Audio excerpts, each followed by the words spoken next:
Too close, Commander. 10 more seconds we would have been swimming in molten sulfur. The Normandy isn't equipped to land in exploding volcanoes. They tend to fry our sensors and melt our hull. Just for future reference. We almost died out there and your pilot is making jokes? Sometimes Joker's a real ass. Just try to ignore him. I see. It must be a human thing. I don't have a lot of experience dealing with your species, Commander. But I am grateful to you. You saved my life back there, and not just from the volcano. Those Geth would have killed me or dragged me off to Saren. What did Saren want with you? Do you know something about the conduit? Only that it was somehow connected to the Prothean extinction. That is my real area of expertise. I have spent the past 50 years trying to figure out what happened to them. Just how old are you exactly? I hate to admit it, but I am only 106. Damn! I hope I look that good when I'm your age. A century may seem like a long time to a short-lived species like yours, but among the Asari I am barely considered more than a child. That is why my research has not received the attention it deserves. Because of my youth, other Asari scholars tend to dismiss my theories on what happened to the Protheans. I've got my own theory on why the Protheans disappeared. With all due respect, Commander, I have heard every theory out there. The problem is finding evidence to support them. The Protheans left remarkably little behind. It is almost as if someone did not want the mystery solved. It is like someone came along after the Protheans were gone and cleansed the galaxy of clues. But here is the incredible part. According to my findings, the Protheans were not the first galactic civilization to mysteriously vanish. This cycle began long before them. Where'd you come up with this theory? I thought there wasn't any evidence. I have been working on this for 50 years. I have tracked down every scrap and shred of evidence. Eventually, subtle patterns start to emerge, patterns that hint at the truth. It is difficult to explain to someone else. I cannot point to one specific thing to prove my case. It is more a feeling derived from a half-century of dedicated research. But I know I'm right, and eventually I will be able to prove it. There were other civilizations before the Protheans. This cycle has repeated itself many times over. What cycle? What are you talking about? The galaxy is built on a cycle of extinction. Each time a great civilization rises up, it is suddenly and violently cast down. Only ruins survive. The Protheans rose up from a single world until their empire spanned the entire galaxy. Yet even they climbed to the top on the remains of those who came before. Their greatest achievements, the mass relays and the Citadel, are based on the technology of those who came before them. And then, like all the other forgotten civilizations throughout galactic history, the Protheans disappeared. I have dedicated my life to figuring out why. You're not much of an expert, Doctor. The answer's been standing in front of you the whole time. The Protheans were wiped out by a race of machines, the Reapers. The Reapers? But I have never heard of. How do you know this? What evidence do you have? There was a damaged Prothean beacon on Eden Prime. It burned a vision into my brain.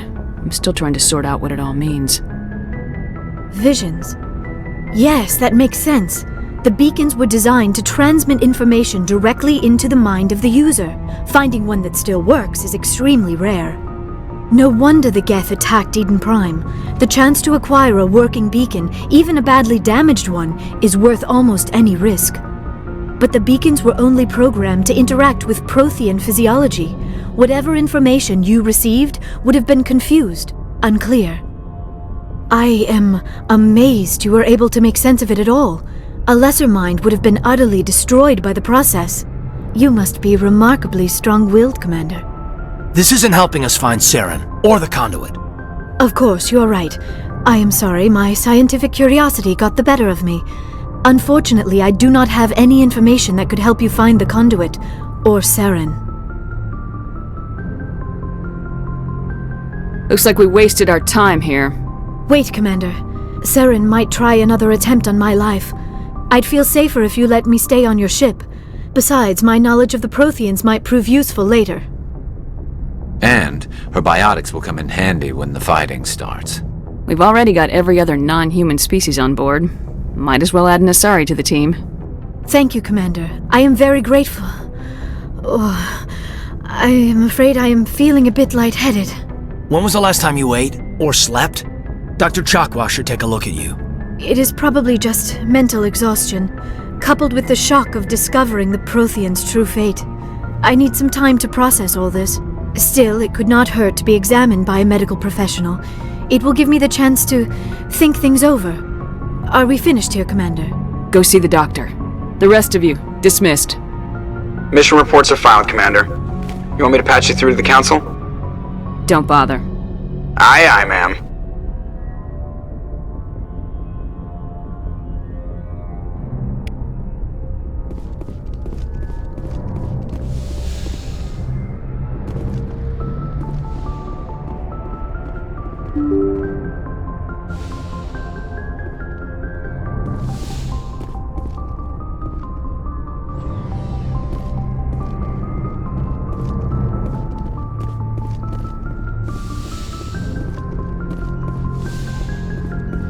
Yes, Commander?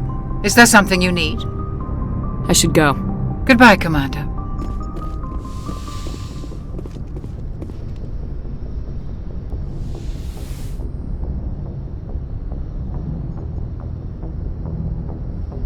Commander, are you coming to check up on me? You look much better. How are you feeling? Dr. Chakwas assures me I am going to be fine. I was impressed with her knowledge of Asari physiology. Alliance medical personnel take courses in alien biology, just in case. I never properly thanked you for saving me from the Geth, Commander. If you hadn't shown up, I had to save you. You can help me stop Saren. I know you took a chance bringing me aboard this ship. I have seen the way your crew looks at me. They do not trust me. But I am not like Benezia. I will do whatever I can to help you stop Saren. I promise. Promises are easy to make, but hard to keep. I do not begrudge you your suspicions. I just hope in time you will come to trust me. Do you know why Benezia joined up with Saren? I don't understand it. She was always outspoken about the need for the Asari to become more involved in shaping galactic events. Maybe she thought allying herself with Saren would somehow be for the greater good in the long run. At least I hope so. Any chance she's in this for power or personal gain? No, not the Benezia I knew. But I hadn't spoken with my mother in many years. She may have changed. I'd like to know more about the Asari. We were the first species to discover the Citadel. We were instrumental in forming the Council, and we always strive to be the voice of peaceful cooperation in galactic disputes. My people believe we are all part of a single galactic community. Each species contributes something to the greater whole. Although we seek to understand other species, it seems few of them seek to understand us.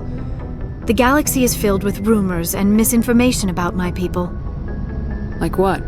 Most of the inaccuracies are centered around our mating rituals. My species is monogendered. Male and female have no real meaning for us.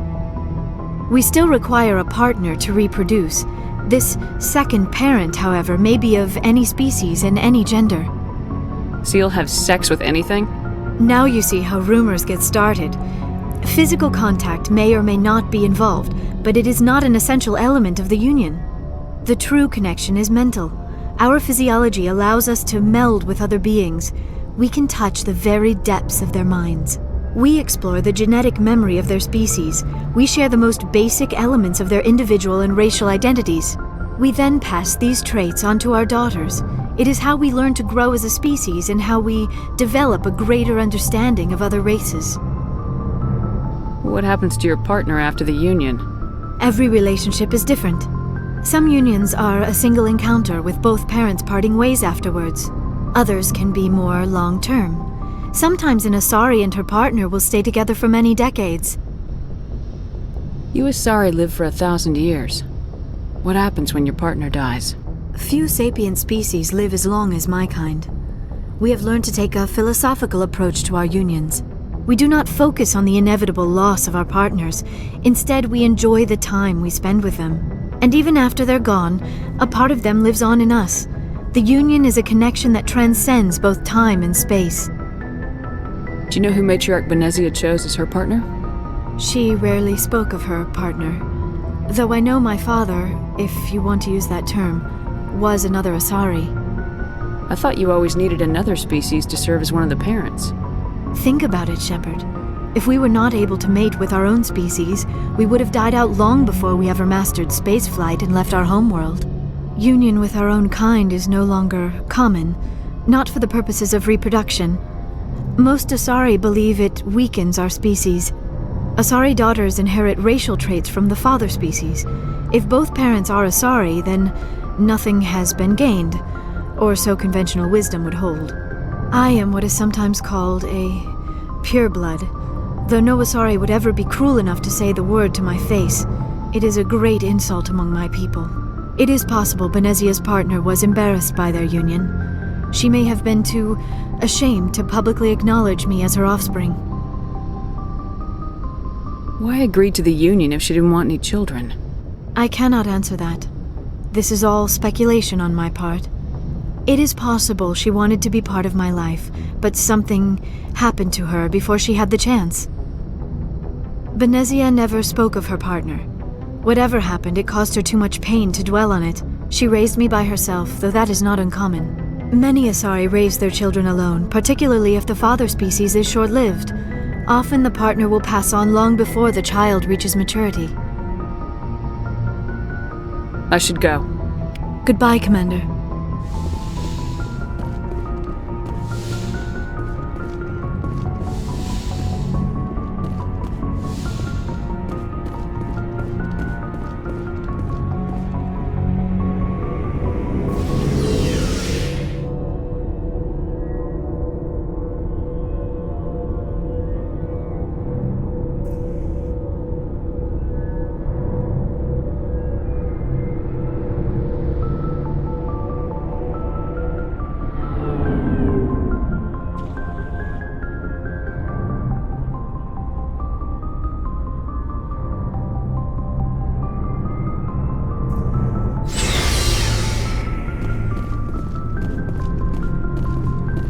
Looking for supplies?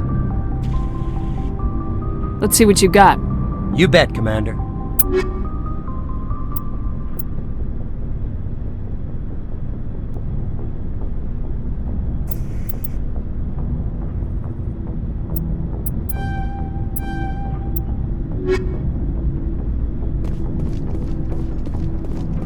Commander, how are you?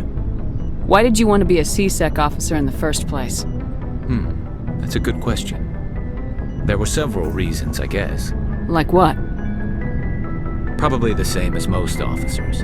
I wanted to fight injustice, wanted to help people.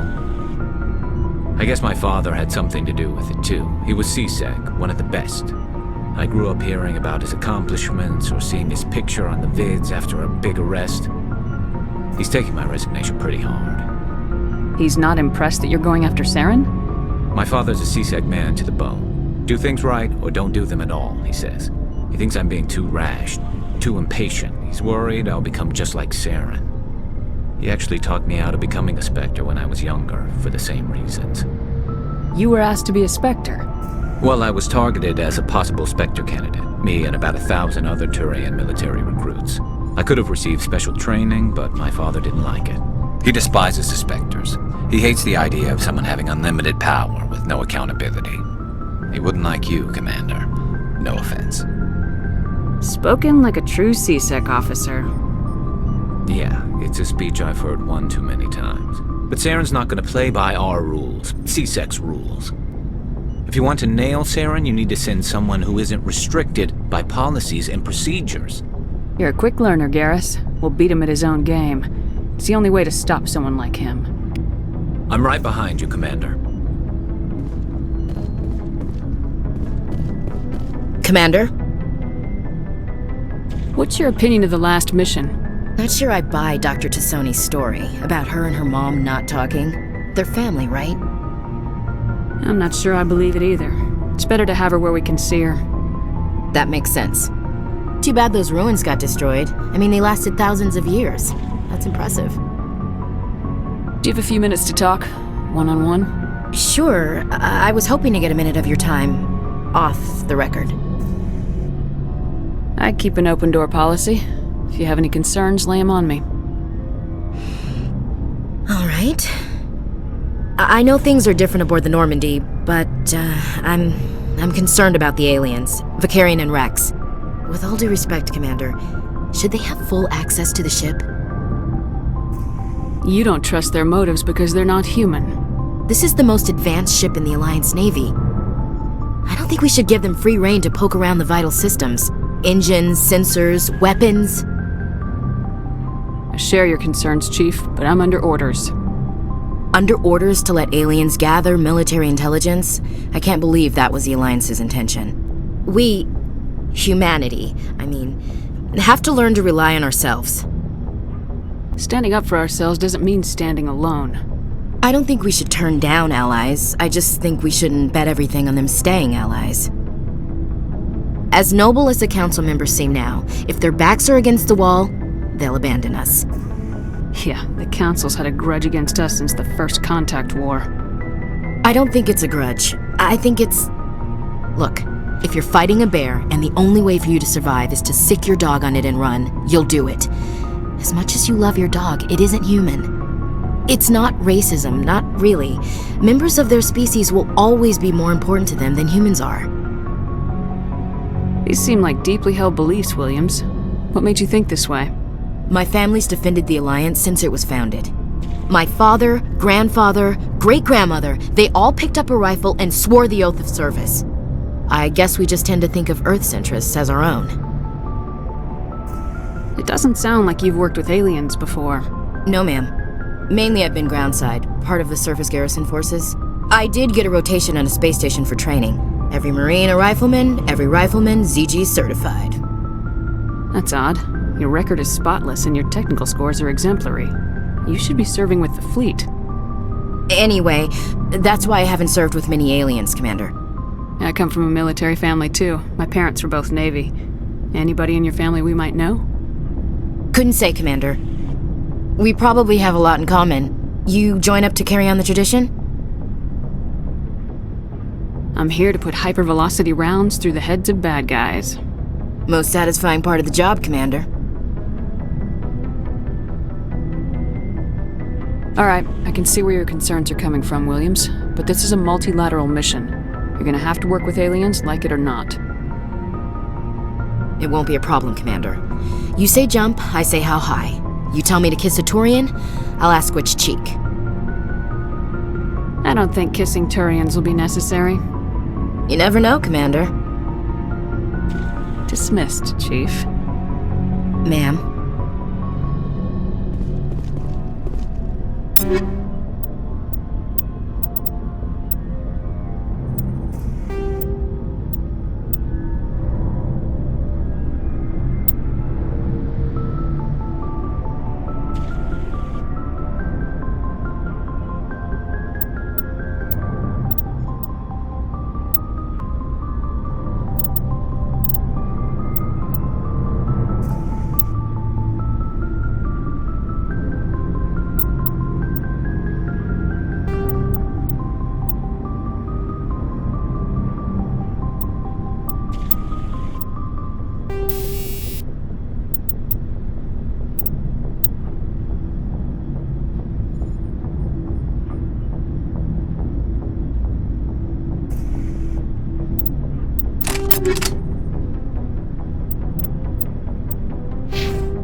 So, we've got Saren on the run. It won't be long now. Saren's good, but I'm better. Good. He's rotten. To the core. I could tell as soon as I met him. Why didn't you tell me this sooner? I would've if I thought it was important. I'll decide what's important. Now tell me how you know Saren. This was a while ago. A bunch of mercs were bragging about a job out near the edges of the Terminus systems. They said it paid well and the boss was never around to ride them. They said he was looking for more men, too. So I checked it out. I didn't know Saren was openly recruiting mercs. It wasn't that open, and he only showed his face once. We'd been raiding ships in the area for months when we took out this massive cargo freighter. Our biggest haul yet. I was on board checking bodies for valuables, looking for some extra credits. That's when I saw him. What did Saren want with the ship? I don't know what he wanted. He was just moving through the ship, watching. Couple of the mercs called him by name, but he never spoke to them. Never spoke to anyone. I had a really bad feeling about him, so I got the hell out. Didn't even wait to get paid. What kind of cargo was the freighter carrying? What was Saren after? I don't know. All I saw on that ship was food and medical supplies. There were some basic weapons, but nothing big.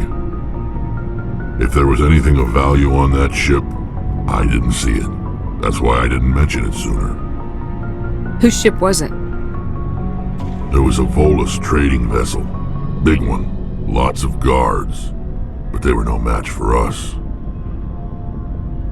That's the only time you saw him? Yeah. Didn't even know who he was. Still wouldn't if I hadn't joined up with you. But my instincts were right. Every other merc on that mission turned up dead within a week. Every damn one. So long, Rex. Shepard.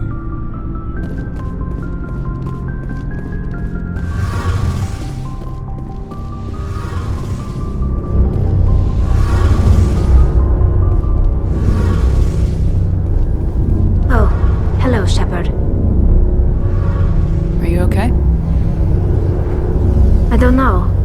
Your ship is amazing, and your crew's been really great to me. Especially your chief engineer. But I just sort of feel out of place. The Normandy runs so smooth it feels like we're not even moving. And the engines are so quiet. How do you sleep at night? The silence wakes you up? Back on the flotilla, the last thing you want to hear is silence. It means an engine's died or an air filter shut down. I guess you don't have to worry about that here. But old habits die hard. But it's more than just the silence. This ship feels so empty.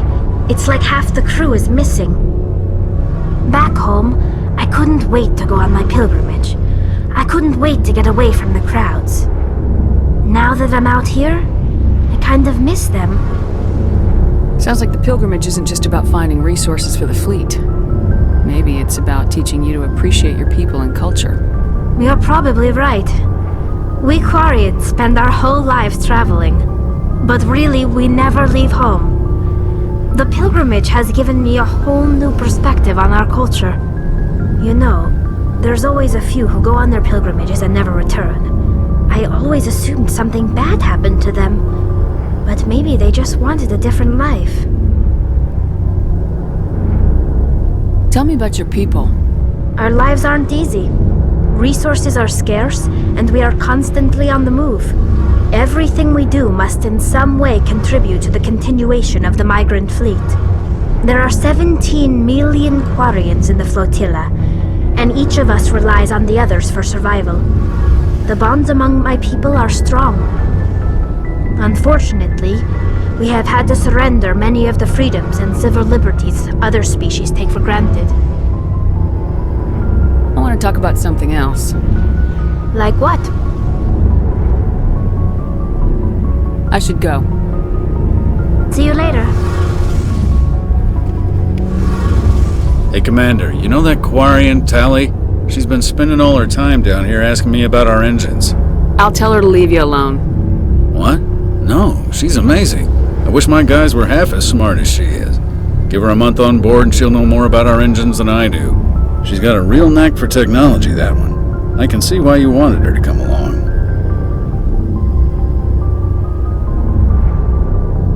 I figured she'd be a real asset to the team. You got an eye for Tally, Commander, but I'm guessing that's not why you came down here.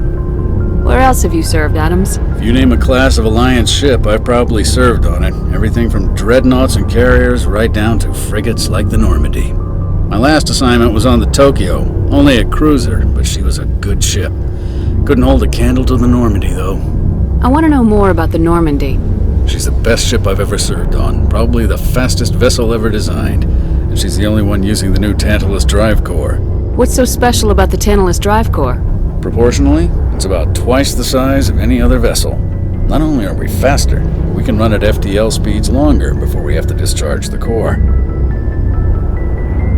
Fill me in on the IES stealth system. How does it work exactly? You can't hide a ship out in space. They emit too much heat and radiation. Too easy for sensors to pick them up, unless you find a way to capture those emissions. So our stealth systems trap the energy we give off in storage sinks built into the ship itself. No emissions to give away our location. Eventually the sinks have to be vented. More than a few hours silent running and they overheat. Cook us inside our own hull. There's no way for anyone to detect us? A visual scan can still pick us up. Anyone looking out a window can see us plain as day. But you have to be pretty close to get an actual visual out in space. Most vessels rely on scanners. As long as the stealth systems are engaged, they can't see us. Not unless we accelerate to FTL speeds. Why doesn't it work with faster-than-light travel? Cranking up to FTL blue shifts our emissions, pushes them into frequencies too high to capture in the sinks.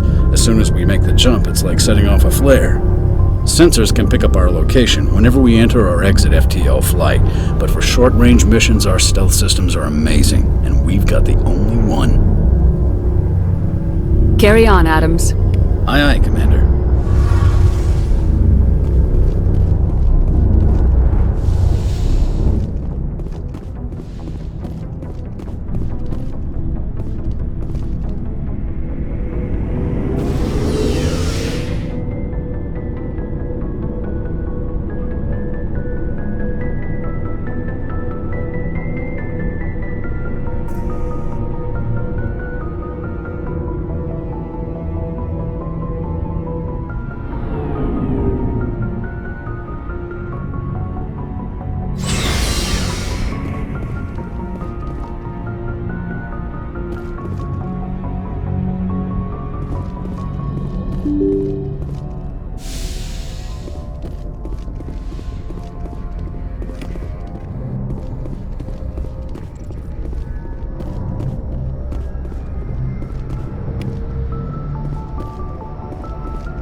I prefer gold to silver, for my metal. I figured you'd recommend me for one since I pulled your boots out of the fire. Saving my boots from burning lava is part of your job, Joker. We don't give medals to soldiers for doing their jobs. That figures. Just get me a nice card and a cake. No coconut, though. I hate that crap. So, Commander, why don't you tell me why you're really here?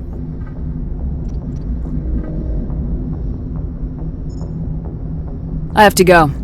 Alright, see you.